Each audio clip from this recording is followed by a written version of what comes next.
broadcasting from the Unshackled Studios in Melbourne. This is WilmsFront, brought to you by the Unshackled.net.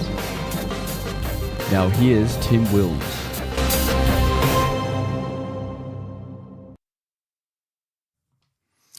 Hello everybody and welcome to this week's WilmsFront Snapshot news show on this Monday, April 13th, 2026. We are live on the WilmsFront YouTube channel. Hello to everyone watching. It is 8 p.m. here in Melbourne, Victoria, where I live.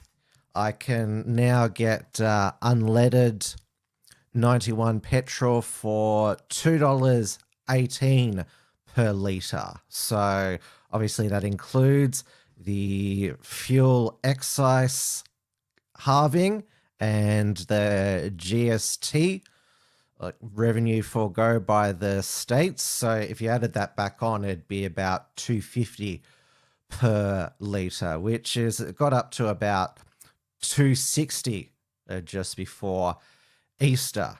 So unleaded 91 has stayed stable, but the economy, our economy at least, runs on diesel that has surged back up to over $3 per litre. In fact, in most of Australia, it's at least or close to $1 more than unleaded 91.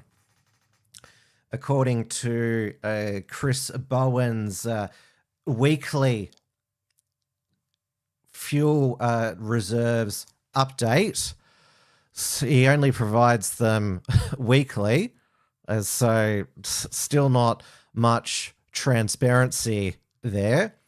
So we have 38 days of petrol, 31 days of diesel. We have gone down in jet fuel down to 28 days, but that's because of Anthony Albanese's private jet to...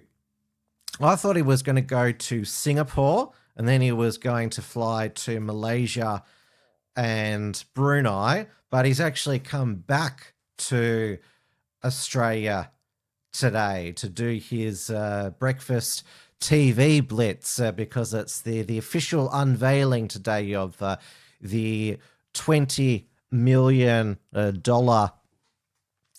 fuel conserving encouragement awareness campaign. And if you haven't seen it yet, oh, it's absolutely so cringe. But so... Yeah, this is, if you haven't had the misfortune of seeing it yet, I'll play it for you now. The global fuel shortage is affecting us all. To keep us moving, the government has been working to secure Australia's fuel supply and has a 4-level National Fuel Security Plan. We're now at level 2, and we all have a part to play. Together, simple actions can make our supply go further and save fuel for our truckies, farmers and essential services. Every little bit helps. For fuel-saving tips, visit fuelplan.gov.au, authorised by the Australian Government, Canberra. That was a very multicultural ad. They almost included every race possible and leads you to a website, fuelplan.gov.au. And as you can see in my graphic there, we are at level 2, keeping Australia moving only by the fuel you need. Make voluntary choices to use less and avoid the impact of higher fuel prices. So we're at the nudge stage of the plan. Still remember there's 4 levels, and the fuelplan.gov.au website, it reminds me of, remember, the coronavirus websites and the coronavirus awareness campaigns. And of course, we had the various stages or level of restrictions as well. There does seem to be we're in a bit of a, you would say, anxiety is lower now, and well, maybe that's because Anthony Albanese his jet fuel wasting trip, it's had the desired effect. Look at all of this ongoing supply of fuel I'm going around at getting. So when he was in Singapore, so he already had it already had during a phone call with the Prime Minister of Singapore, Lawrence Wong. It was a in principle agreement. So there was a non-binding joint statement on economic resilience and essential supplies to make maximum efforts to meet each other's energy security. So Singapore, they supply 55% of our petrol, and we supply 32% of its LNG. But don't worry, the leaders are working to have a binding, in principle, solid in a protocol, it's called, in the Singapore-Australia Free Trade Agreement on the trade of essential supplies. Yeah, so that's a lot of diplomatic gobbledygook there. And also, last week, when he was in Australia, he did a press conference with Chris Bowen outside of the Viva. It was the Ampol refinery. That's the one in Queensland is one of the two remaining refineries we have in Australia. The other one is Viva Energy down in Geelong. So they spruiked the federal government's underwriting of shipments of fuel, and Bowen all this week was spruiking that the number of petrol stations that are running dry is down to 2.2%, though he had what he would describe as a unwelcome gatecrasher at one of his daily press conferences. Liam Bartlett, who's doing another 7 News Spotlight story on Australia's energy crisis. He'd been trying to secure a interview with Chris Bowen for the Spotlight show, which will air this coming Sunday on the 19th. And it was a very tense exchange. Liam? Minister, if this war in Iran has shown us nothing else, hasn't it proved once and for all that your obsession with renewables will only lead us down the track to another energy crisis? That's a pretty loaded. That's a comment, not a question. No, it's a question. Well, it's a very loaded. It's a very loaded comment. What it shows is that we need to continue to work on energy security. I make this point, and I reject the premise of your question. Well, it's an open question. No, I reject it. It's not a trick question. Sorry, are you asking a question or are you having a debate? Go ahead. I'd love an answer, a proper answer. Energy must be secure. Renewable energy is a secure form of energy. The Australian sun cannot be interrupted by a war or anything else. The solar energy has to travel 150 million kilometres from the sun. It doesn't have to travel the 150 kilometres of the Strait of Hormuz. While we're building that secure renewable energy, obviously, we continue to ensure that our most immediate task is energy security, including all the work the government's been doing, working closely with industry.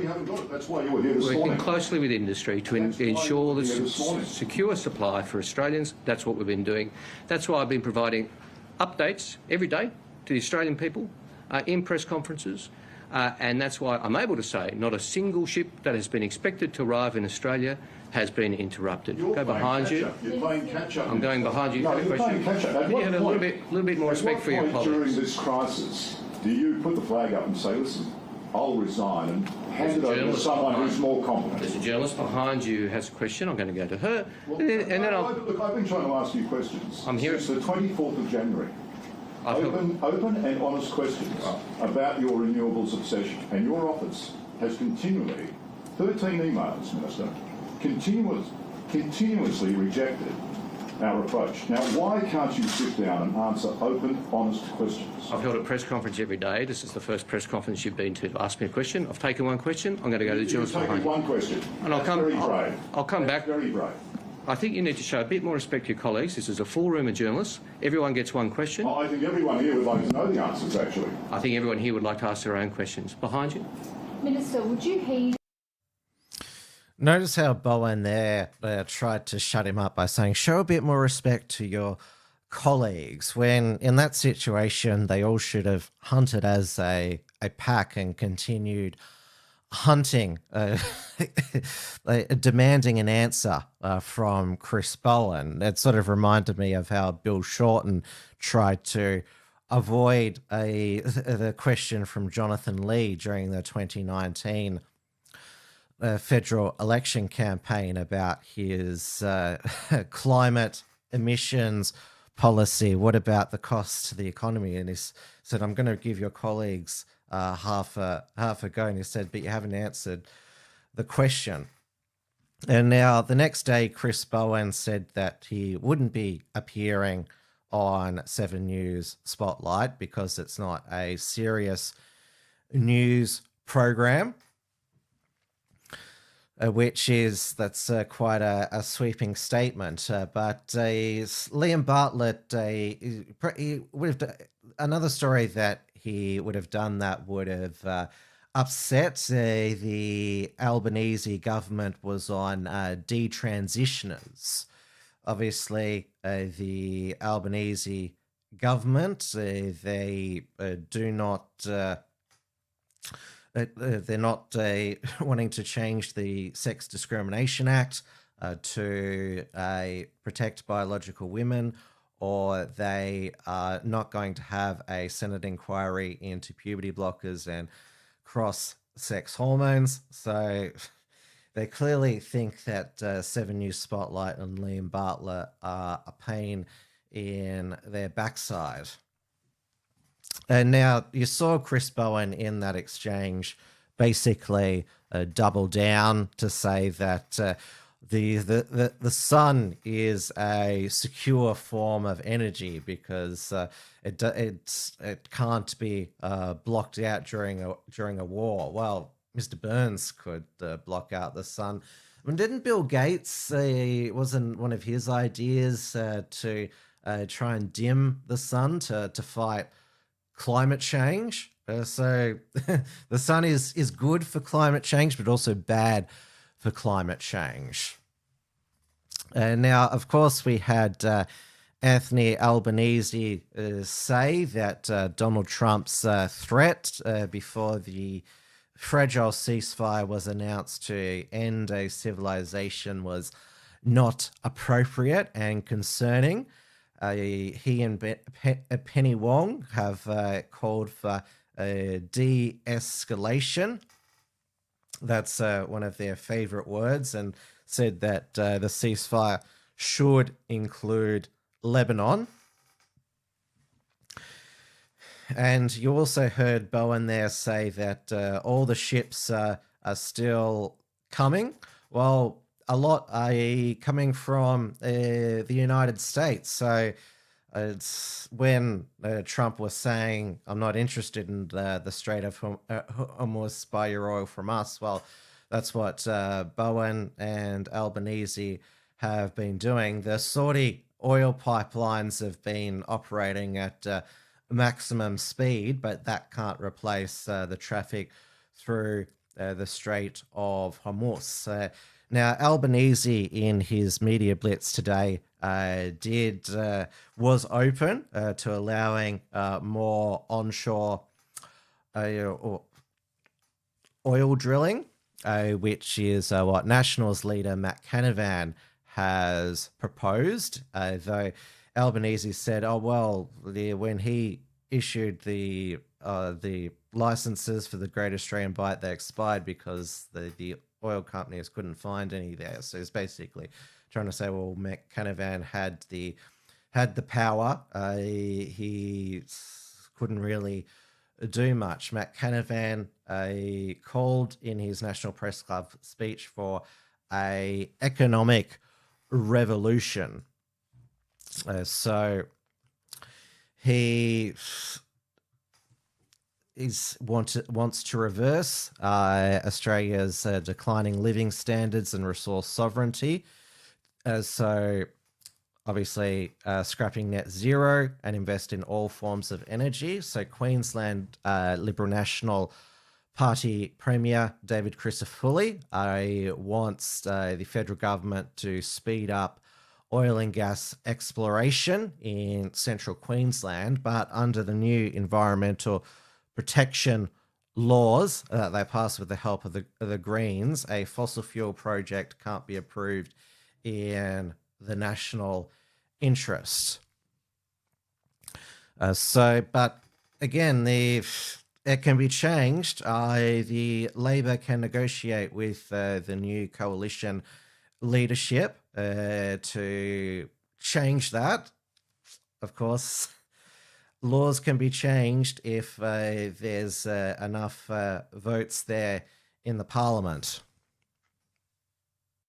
This is WilmsFront, brought to you by the Unshackled.net. And now, last Tuesday, we saw the arrest of Ben Roberts-Smith, Australia's most decorated living soldier. So he was arrested by a joint Australian Federal Police and Office of the Special Investigators at Sydney Airport when he was coming down from Brisbane with his two daughters for school holidays. Now, this, you may have seen this footage. This is by the Australian Federal Police. So what they do, the Australian Federal Police, with when they're doing a media release about a arrest, they film the arrest themselves, and along with some photos. So basically it's to like all the journalists, like, look, we'll film it and give it to you. Now, this is not unprecedented.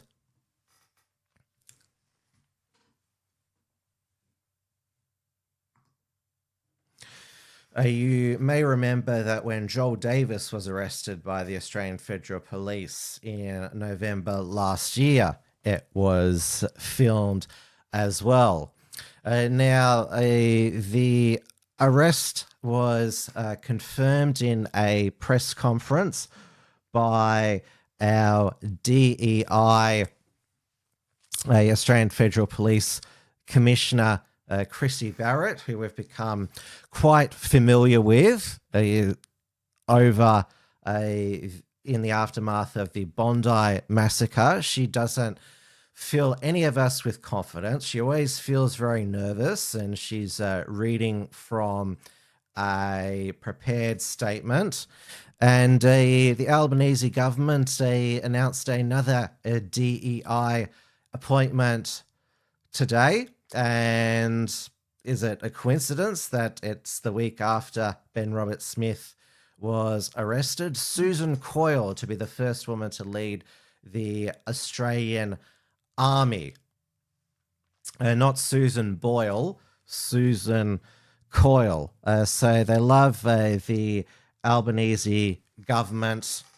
It's appointing women to prominent roles. Obviously, they appointed a female to lead the Reserve Bank, Michelle Bullock, and they appointed another female Governor General. Now, going back to Ben Roberts-Smith's arrest, there has been a lot of one of the first questions that was asked: why was he arrested in Sydney and not in Brisbane, where he lives and resides? In fact, through his lawyers, he had said that he would agree to surrender himself to authorities in Brisbane. Well, there have been, it is speculated, and there have been some reports that he was arrested in Sydney.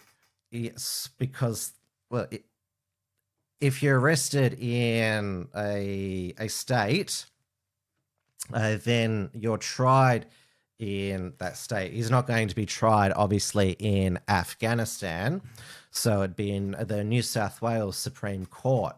So there has been speculation reports is that the prosecution, to secure a unanimous jury guilty verdict in New South Wales, that it would get a much more diverse jury pool, aka brown people, because this is going to be seen, well, it already is being seen through the prism of race, because, well, as I said, he's Australia's most decorated living soldier, was awarded the Victoria Cross for bravery in 2010 for saving his squadron from a Taliban assault. And now he has an Australian War Memorial display dedicated to him. From 2014 to 2017, he was the chair of the National Australia Day Council, and he was part of the Australia Day ads. So there's, and you saw in the past week, glee in some anti-Australian leftists that this modern embodiment of the Anzac legend was being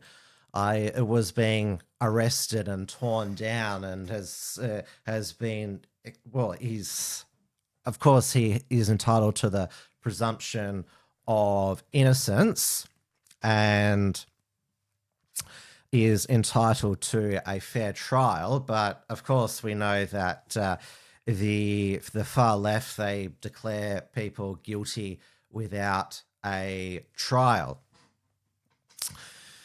And they point to the defamation case that he lost against 9 newspapers and journalist Nick McKenzie and Chris Masters. That was on the balance of probabilities, and by one federal court judge, Justice Anthony Besanko.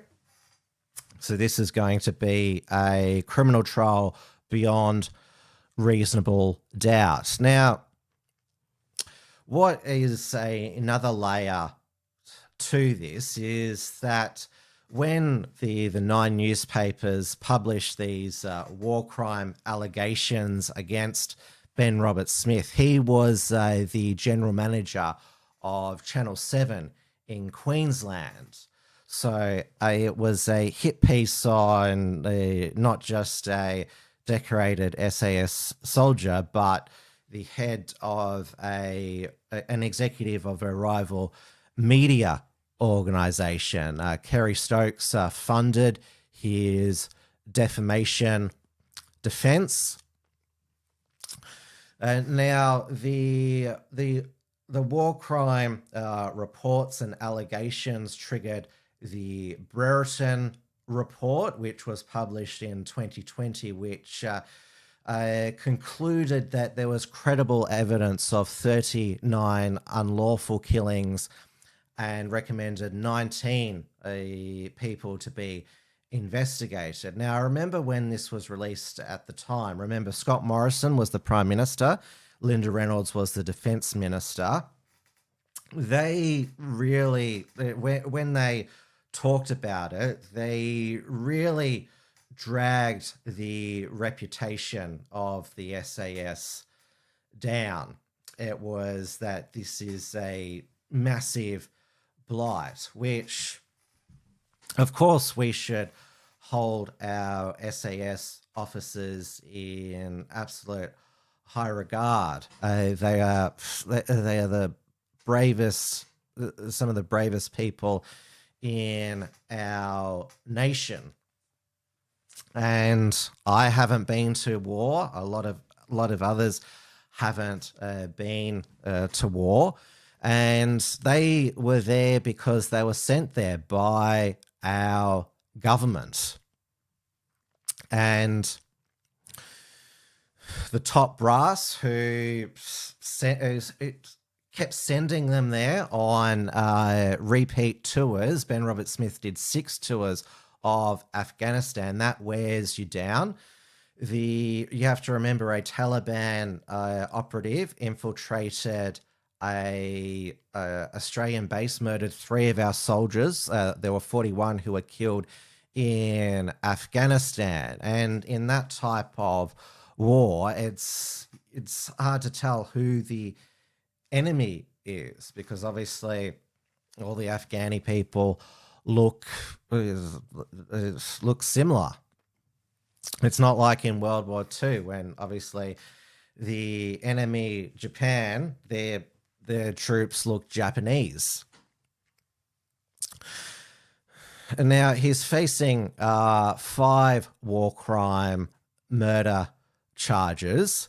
And now during the defamation trial, there were some SAS soldiers who appeared in support of Ben Roberts-Smith's case. There were others who appeared in defense of the 9 Newspapers story. And one of the SAS officers who was subpoenaed was Andrew Hastie, who he testified at the defamation trial that he was no longer proud of Ben Roberts-Smith. And they admitted that he was a source for the journalist, said he'd heard rumors about the alleged killings.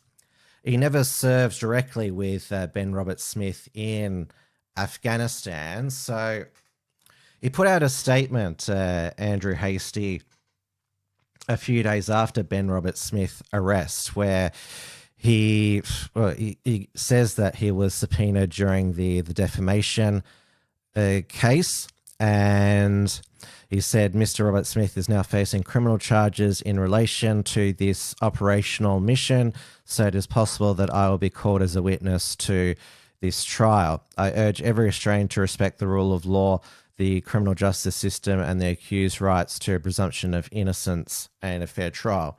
Therefore, I'll not prejudice trial by making any further comments. For this reason, I won't open comments below, i.e. on his social media. Now, obviously, there's been a lot of comments about Andrew Hastie online, calling him a traitor, rat, dog, breaking the code. Obviously, there have been a lot of conservative and nationalists who've been disappointed with him this year, particularly his backflip on the hate speech, hate organizations bill, and his new friendship with Malcolm Turnbull. Pauline Hanson has said she still supports Ben Roberts-Smith. Gina Reinhart says she doesn't understand why this is happening. And this is another point. Why are we doing this to ourselves? I mean, this is fodder for our enemies. And of course, it plays into this racial racial dynamic that white soldiers go over to brown countries and kill innocent brown people. Obviously, the war in Afghanistan was it was traumatic, not just for those who died and were injured and their families, but the fact that the war was lost. 20 years fighting the Taliban, only for the Taliban to be in charge now, replacing the Taliban with the Taliban. And of course, there's no crime scene to be examined because the Office of the Special Investigator can't go over to Afghanistan. It's all going to be on witnesses. And, well, I don't think Andrew Hastie would be called as a witness, given that what he basically said at the defamation trial is hearsay. And also the amount of time that has passed. So justice delayed is justice denied. He is still behind bars, Ben Roberts-Smith. There'll be a bail hearing on April 17th at the end of this week. Now, he probably won't face trial until at least 2027 because there is another former SAS officer, Oliver Schultz, who's been charged with one war crime murder in 2023, and his trial isn't set to commence in 2027, and he was charged over 3 years ago. And now there is going to be a rally in support of Ben Roberts-Smith the day after Anzac Day, hosted by the National Workers Alliance, which is Matt's Try His group. If you are disgusted by the treatment of Ben Roberts-Smith, feeling betrayed by the government, concerned about the future of this country, Sunday, April 26, 12 p.m. for Ben Roberts-Smith, bravery and betrayal. All charges must be withdrawn. Stand with Ben and all others from the Special Air Service Regiment. Those who have never known war have no right to sit in judgment of those who have risked their lives for this nation. A lot in the veteran community are feeling sad, abandoned. Again, they should hold their heads up high, and it has been noted that Ben Roberts-Smith has been arrested in the lead up to Anzac Day, our most solemn day for remembering all the Australian war veterans and those who have perished in all wars that Australia has fought. This is WilmsFront, brought to you by the Unshackled.net. Now, from a lost war to a war which is a stalemate. It's when you say the war in Iran, it's the war on Iran that the United States and Israel started. Now, Donald Trump, he said that he didn't care about reopening the Strait of Hormuz. Go get your own oil, buy it from us. But of course, there was his expletive written Truth Social post demanding the strait be opened. We had that ceasefire, which the strait was going to be opened, but Iran was going to have a toll booth for it. But then they kept the strait shut because they believe that Lebanon was included in the ceasefire. Israel and the United States said, no, you misunderstood. So there was a 12-hour peace talks with the Vice President, J.D. Vance, representing the United States, and the Speaker of the Iranian Parliament in the Pakistani capital. And there was no deal. Of course, that's the no deal sign from Deal or No Deal, the game show which is currently on Network 10 with Grant Denyer. So JD Vance, he said that, they couldn't agree, but at least the Iranian delegation didn't all get killed like they have during previous negotiations. Normally the United States and Israel attack Iran's leadership when they're locked in negotiations. So maybe it's a token of goodwill that we didn't kill you while we were trying to negotiate with you. What's also become a sticking point with the Strait of Hormuz is that Iran has forgotten where they put all of the mines that they put in at the start of the war. Maybe because the United States and Israel have killed all of the generals who put the mines there. And so none of the new people know where the mines were. Well, Donald Trump sent 2 Navy destroyers to minesweep the strait. It sounds like a video game. Of course, this is not a video game, a game of Minesweeper. This is real life. People have died.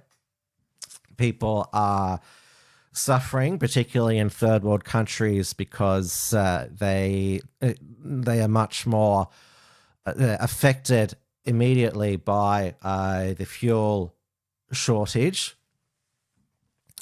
And so now Donald Trump has announced a blockade of the Strait of Hormuz to stop Iran from exporting its own oil from Kharg Island to ship mainly to China.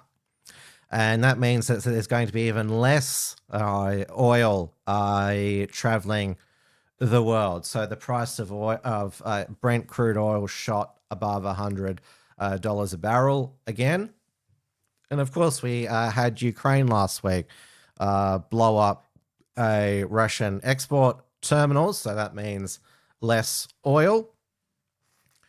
And Donald Trump today decided to attack Pope Leo because he expressed his opposition to the war. And he responded by saying that Pope Leo was a liberal in favor of crime. Now, I'll be interested to hear what Tucker Carlson thinks of Trump going after the Pope, because he's now Tucker is now thinking maybe Trump is the Antichrist. And Donald Trump, in his unhinged neocon phase, went on his truth social tirades. They are just getting more and more turning into an extended diatribe. Like, at least his tweets when he was talking about Mika Brzezinski bleeding from a facelift, like, at least that was a concise insult. I mean, look at this. I'm not going to read it all out because we'd be here all night. I know why Tucker Carlson, Megyn Kelly, Candace Owens, and Alex Jones have all been fighting me for years, especially by the fact that they think it's wonderful for Iran, the number one state sponsor of terror, to have a nuclear weapon, because they have one thing in common: low IQ. They're stupid people. They know it. Their families know it, and everyone else knows it. Look at their past, look at their record. They don't even have what it takes. They never did. They've all been thrown off television, lost the shows. They aren't even invited on TV because nobody cares about them. They're not jobs troublemakers and will say anything necessary for some free and cheap publicity. Well, you're giving them free and cheap publicity there. Nobody cares about them, but you're making a massive post against them. And we saw Trump's new best friend in the media, Mark Levin, say he's for free speech, but these podcasters, they're spreading misinformation and troublemakers. I'm paraphrasing. And basically, now Trump and Levin sound like Albo, who doesn't like that there's people questioning things on the internet, and so the authority to present news facts should lie with traditional broadcasters like Fox News, and of course his new favorite, well, one of his new favorite senators, Lindsey Graham, got a glowing endorsement. Senator Lindsey Graham is doing a fantastic job. He's running against a lunatic named Mark Lynch, who supports perhaps the worst congressman in history of our country, Thomas Massey of the great Commonwealth of Kentucky. I don't have to go into great detail, but needless to say, Mark Lynch would be a disaster for the Republican Party, and Lindsey Graham just gets the job done. Vote for Lindsey all the way, MAGA President Donald J. Trump. Going back to his previous Truth Social post, he again claims that CNN gave him 100% approval of Trump. 100% of Trump supporters support Trump. The CNN even did a poll on Tucker Carlson's personal drop in approval ratings. Yet, if they're becoming so unpopular, Tucker and Candace, why are they near like number 1 or 2 on the most listened to podcasts in the entire world? Obviously, have Dan Bongino now running the Trump administration line. You have Crowder, who is still defending Trump. And what is it? You have Jack Pasovich, who is also just embarrassing himself. So, yeah, Trump, I believe, is a lost cause. He is, I don't know if he's becoming senile now, but the neocons have successfully cocooned him. He's now their puppet. Netanyahu is now gloating on Israeli TV that he got the United States to stand with them in this war. And now Spain is now in their sights because the Spanish Prime Minister has been the most outspoken against the war. And again, Trump complains about countries, they're not helping us. Well, you didn't consult who were supposed to be your friends, and you constantly insult them. It's constantly highlighted by the neocons on Sky News that he said Australia didn't help us. Well, he said that at the same time as he said South Korea and Japan didn't help us. But the problem is for us, we're relying on those AUKUS submarines from the United States. I mean, ScoMo, he got us into this agreement when Joe Biden was president, and Albanese, the opposition, supported it.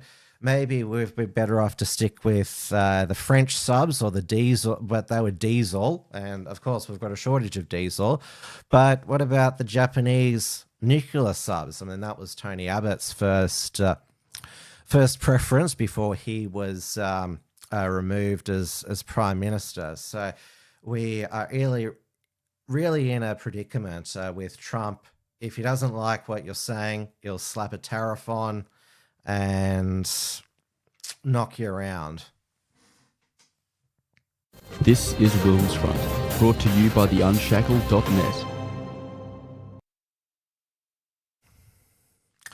A Trump ally who just got voted out in a landslide, outgoing Hungarian Prime Minister Viktor Orban. In fact, J.D. Vance, before he went to Islamabad and Pakistan for negotiations, he stopped in Hungary to campaign for Viktor Orban, which seems to me like foreign interference. I mean, you can't complain about Russian and European Union interference and then interfere yourself. And now this was the result of so 199 parliamentary seats. So the opposition teaser party led by Peter Munro has won 138 of the 199 seats, which gives them a supermajority, which means they can change the constitution. Viktor Orban's Fidesz party reduced to 55. Now, I saw a lot of, what would you call it? Conservative slop on X saying Hungary is fallen. They're going to be a EU globalist country now. They're going to have a foreign invasion, which of course that's cartoonish. And look, I'm not a Hungarian. I don't live there. I don't speak the language. It was clear that to use an Australian political expression, the voters were waiting to throw Orban out with baseball bats. He'd been there for 16 years. There was a lot of corruption, a lot of cronyism, and there was a feeling that he was too fixated on foreign issues. And now, yes, Peter Munro he's actually a former member of Orban's Fidesz party. He unified all of the opposition parties. He is charismatic. So just because he's pro-EU, wants to unfreeze Hungarian funds to help Ukraine, it doesn't mean that he's still a conservative. He still wants tight border control. Hungary is not going to become a woke, social, liberal utopia overnight. He's not going to legalize same-sex marriage.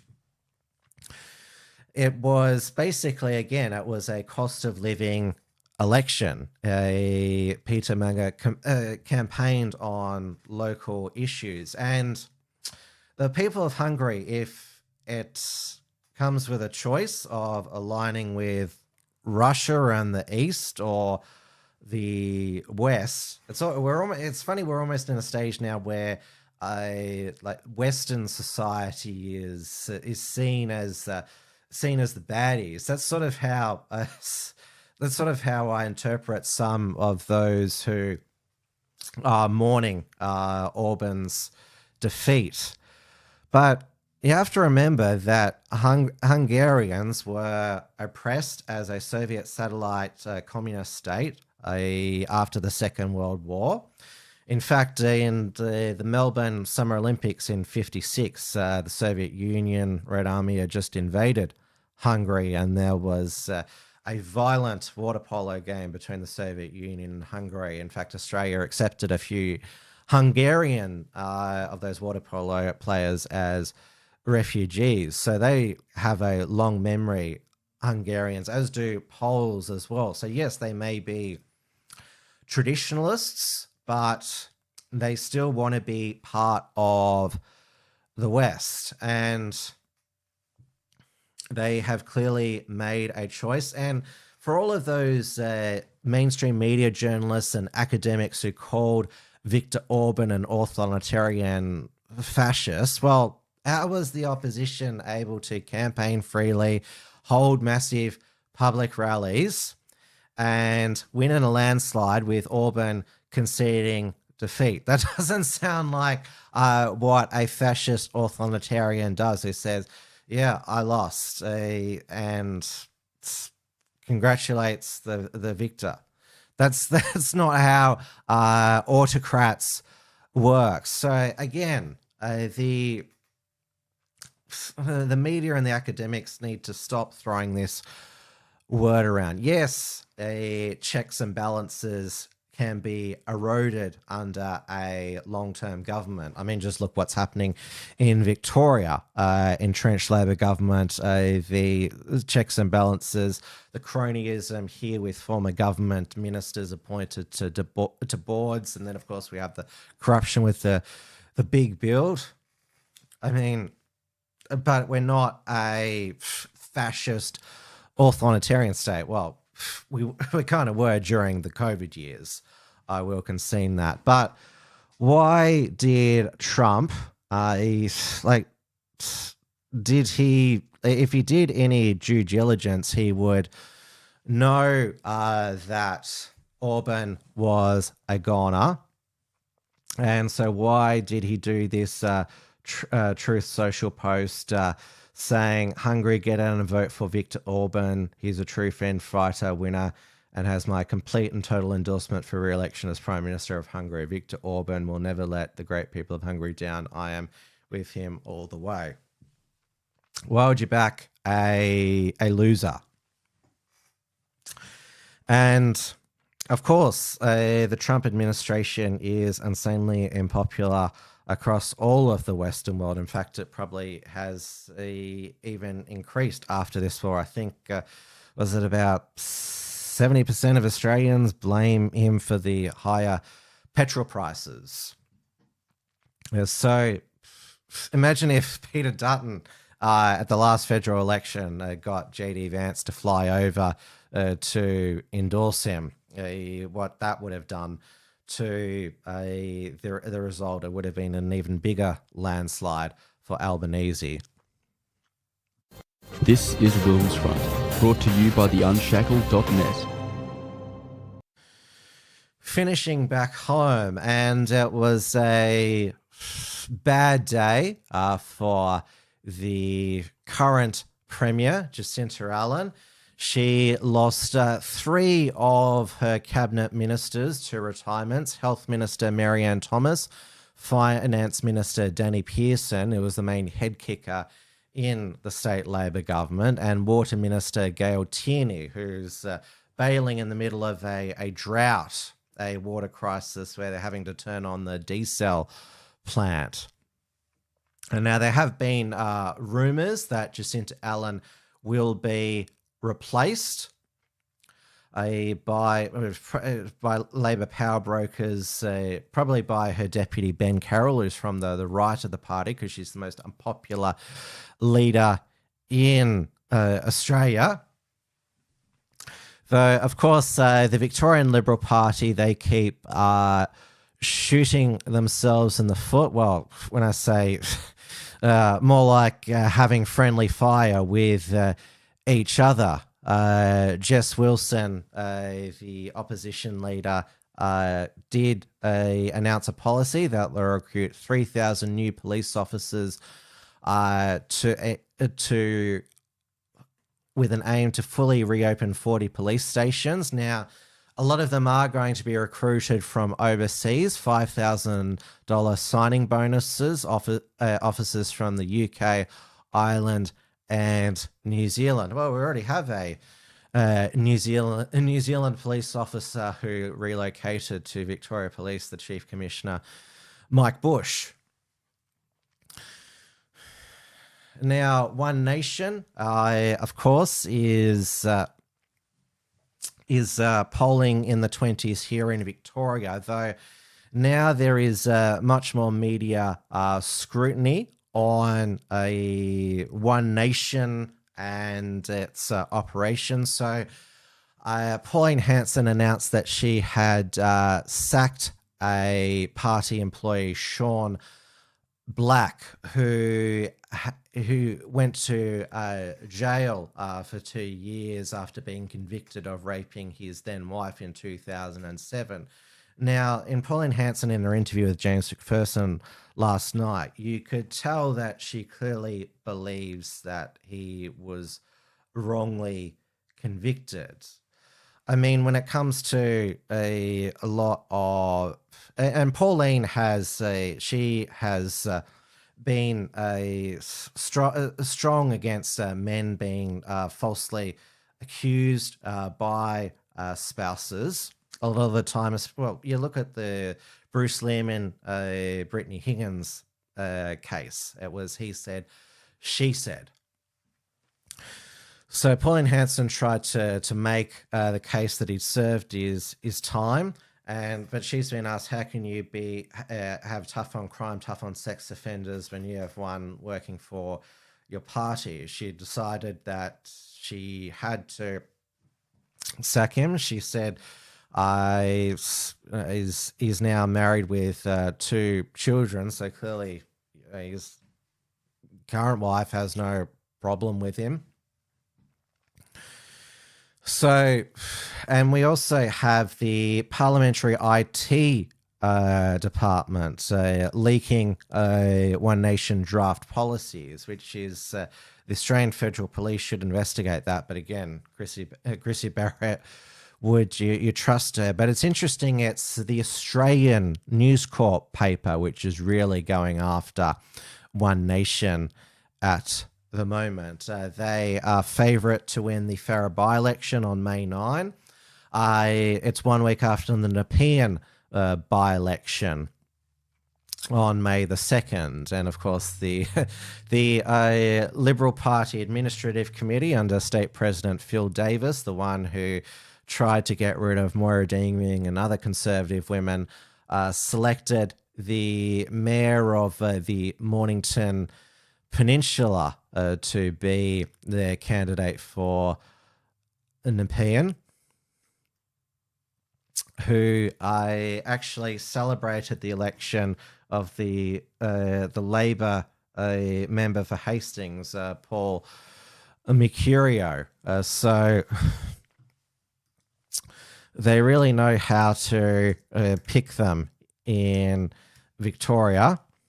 Anthony Marsh is his name. So he hasn't been a Liberal for very long. Of course, this by-election was triggered by the resignation of former Deputy Leader, Liberal leader Sam Groth, even though it's only about 6-7 months till the election. So we also heard today that the free public transport in Victoria is ending on April 30. Maybe because it caused it's costing the budget bottom line, and also causing massive overcrowding on V lines, which is because they didn't put on extra services. Of course they didn't. In Sydney, they're putting on extra services on their metro, though they haven't got free public transport. But apparently you don't need extra services in Melbourne and Victoria. At the same time, you're trying to get as many people as you can to take public transport. This is WilmsFront, brought to you by the Unshackled.net. And that brings us to the end of another WilmsFront Snapshot news program. Thank you so much again, everyone, for your contributions. Even though I can't put the comments on the screen, I am reading them. Remember, if you want to support the work of the Unshackled, you can do via Substack at the unshackled.net unshackled.substack.com/subscribe, or you can take out a premium membership over at the unshackled.net/membership. Remember, I am also a contributor over at a reality check radio in New Zealand, RCR. So I'll be appearing on Paul Brennan's breakfast program tomorrow. So I'll put the link into the live chat as well.